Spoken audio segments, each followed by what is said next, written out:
आज 23 अप्रैल है, दिन गुरुवार। आइए जानते हैं आज की 30 फटाफट बड़ी खबरों को। और इस न्यूज को आप किस जगह से देख रहे हैं हमें कमेंट बॉक्स में जरूर बताएं। झारखंड में दुमका और गिरिडीह में 2 नए चिड़ियाघर बनाए जा रहे हैं, जहां बाहर से लाए गए वन्य जीवों को पहले दलमा और सारंडा के रेस्क्यू सेंटर में अनुकूलित किया जाएगा, जिसमें बाघ और चीते जैसे जानवर रखे जाएंगे। बता दें कि सारंडा में नई सफारी भी बननी है। हाथियों के लिए बनाए गए इन रेस्क्यू सेंटर पर बाहर से आए जीवों को झारखंड की जलवायु में ढलने का मौका मिलेगा। झारखंड में भीषण गर्मी के बीच गढ़वा समेत कई जिलों में तापमान 41 डिग्री के पार पहुंच गया है, जिससे लू और हीट स्ट्रोक का खतरा बढ़ गया है। डॉक्टर ने लोगों को तेज धूप से बचने, पर्याप्त पानी पीने, हल्का भोजन करने और जरूरत न हो तो दोपहर में बाहर नहीं निकलने की सलाह दी है। उन्होंने कहा कि लू लगने पर सिर दर्द, चक्कर, उल्टी, बुखार और कमजोरी जैसे लक्षण दिख सकते हैं। ऐसे में तुरंत सावधानी और इलाज जरूरी है।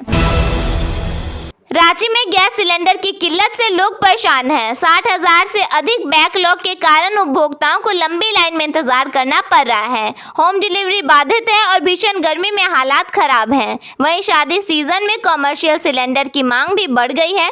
उपभोक्ता सुबह से सिलेंडर के लिए लाइन में दिखे। इस दौरान कुछ ग्राहकों को सिलेंडर मिला तो कई ग्राहकों को सिलेंडर नहीं मिला। पश्चिमी सिंहभूम जिला में 2 लाख से अधिक लोगों का आधार कार्ड अपडेट नहीं है। इसको देखते हुए डीसी मनीष कुमार ने निर्देश दिया है कि प्रखंडों में विशेष शिविर लगाकर स्कूली बच्चे और आम लोगों का आधार कार्ड बनाया जाएगा। बैठक में डीसी ने कहा कि जिले में चरणबद्ध तरीके से शिविर का आयोजन कर 100% नागरिकों को आधार कार्ड से जोड़ा जाएगा। झारखंड में ओबीसी छात्रों को साइकिल योजना का लाभ नहीं मिलने और इस योजना में गिरावट के मुद्दे को लेकर मामला राष्ट्रीय पिछड़ा वर्ग आयोग NCBC तक पहुंच गया है। आयोग ने इस मामले की जांच करने का फैसला लिया है। खबर के अनुसार ओबीसी विद्यार्थियों को साइकिल योजना का लाभ देने में अनियमितता और कमी की शिकायत के बाद आयोग ने राज्य सरकार से जवाब मांगा है। चतरा जिले में झगड़तरी से उरैली तक गोलाई नहर के मरम्मत कार्य में 22 करोड़ रुपए के संभावित घोटाले का आरोप है। कागजों पर काम पूरा होने के बावजूद जमीनी स्तर पर घटिया निर्माण और अधिकारियों की लापरवाही से किसानों की उम्मीदें टूट रही हैं। हाल ही में बने ढांचे कई जगहों पर टूटते और दरकते नजर आ रहे हैं, जिससे निर्माण की गुणवत्ता पर गंभीर सवाल खड़े हो गए हैं। पश्चिम बंगाल विधानसभा चुनाव के मद्देनजर झारखंड बंगाल सीमा विशेषकर पारुक जिले में सील कर दी गई है। पुलिस बल मुस्तैद है और वाहनों की सघन जांच की जा रही है ताकि अवैध गतिविधियों को रोका जा सके। इसके अलावा झारखंड से सटी सीमा पर शराब दुकानें बंद रहेंगी। 10 जिलों में 52 अस्थायी चेक पोस्ट और सुरक्षा बल तैनात किए गए हैं। रांची, धनबाद सहित कई जिले प्रभावित होंगे। मुख्यमंत्री हेमंत सोरेन ने मतदाता सूची पुनरीक्षण को लेकर झामुमो कार्यकर्ताओं को सतर्क रहने का निर्देश दिया है। इसका उद्देश्य सामाजिक सुरक्षा योजनाओं के लाभार्थियों के नाम कटने से रोकना और संगठन को सरकार के साथ जोड़ना है। झारखंड की राजधानी रांची स्कूलों में चल रहे वैन नियमों की धज्जियां उड़ा रहे हैं। ऐसे वाहन सरकार को राजस्व का नुकसान तो पहुंचा ही रहे हैं, साथ ही स्कूली बच्चों की सुरक्षा से भी खिलवाड़ कर रहे हैं। हाल यह है कि कई ऐसे वाहन हैं जो सभी मानकों में फेल हैं। वहीं किसी वाहन का फिटनेस फेल तो किसी का इंश्योरेंस फेल है, जबकि कुछ वाहनों का पॉल्यूशन तो कुछ का टैक्स भी फेल है। आरटीए ने इसे नियम उल्लंघन बताते हुए कार्रवाई और जुर्माने की चेतावनी दी है। गढ़वा में प्रशासन ने मिलावटी मिठाइयों के खिलाफ बड़ी कार्रवाई करते हुए 3 क्विंटल से अधिक मिठाइयों को जब्त कर नष्ट किया है। जांच में केमिकल रंग और एल्यूमिनियम वर्क का खुलासा हुआ है। एसडीएम ने दोषियों पर सख्त कार्रवाई और FIR दर्ज करने का निर्देश दिया है। झारखंड सरकार ने कर्मचारियों, पेंशन भोगियों और पुलिस कर्मियों के लिए बेहतर हेल्थ बीमा योजना लागू करने की तैयारी की है। 23 अप्रैल को नई बीमा कंपनी के साथ MOU साइन होगा। योजना में कैशलेस इलाज और 10 लाख तक का कवर मिलेगा, जिससे लाखों लाभुकों को राहत मिलेगी। पलामू जिले में स्वयं सहायता समूह से जुड़ी महिलाएं अब आर्थिक आत्मनिर्भरता की नई इबारत लिख रही हैं। पलामू की संध्या देवी ने स्वयं सहायता समूह से जुड़कर सोनाली मुर्गियों का पालन शुरू कर दिया है। शुरुआत में जहां केवल 5 मुर्गियां अंडा देती थीं, वहीं अब यह संख्या बढ़कर 9 हो गई है। वर्तमान में संध्या देवी को प्रतिदिन करीब 9 अंडे मिल रहे हैं, जिन्हें वह 10 रुपए प्रति अंडा के हिसाब से बेचती हैं। इससे उन्हें रोजाना 70 से 90 रुपए तक की आमदनी हो रही है। रांची के सुखदेव नगर में पुलिस मुठभेड़ के बाद कुख्यात अपराधी सत्यम पाठक को गिरफ्तार कर लिया गया है। पैरों में गोली लगने के बाद उसे रिम्स में भर्ती कराया गया। वह पूर्व पार्षद हत्याकांड और भार्गव सिंह को गोली मारने का आरोपी है।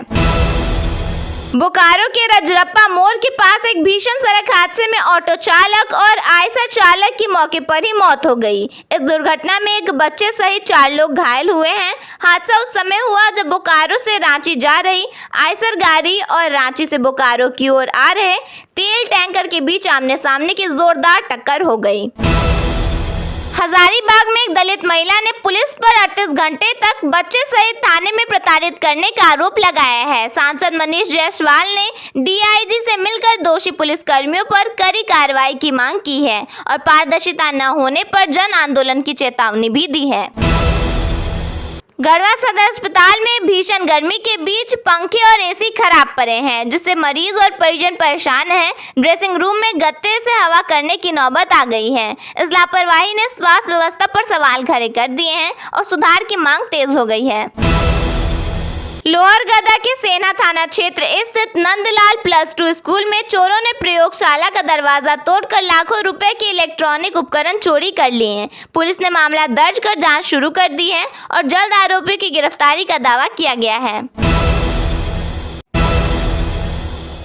झारखंड की ग्रामीण महिलाओं के लिए सफलता का नया द्वार खुल गया है। जेएसएलपीएस ने आईआईएम कोलकाता के साथ एक ऐतिहासिक समझौता किया है, जिसके तहत सखी मंडल की महिलाओं को आधुनिक बिजनेस और मैनेजमेंट की ट्रेनिंग दी जाएगी। 150 महिलाओं को रोल मॉडल बनाकर 1 करोड़ रुपए सालाना टर्नओवर तक ले जाने का लक्ष्य है। रांची के प्रोजेक्ट भवन में मुख्यमंत्री हेमंत सोरेन ने 62 सीडीपीओ और 247 महिला पर्यवेक्षकों को नियुक्ति पत्र सौंपे।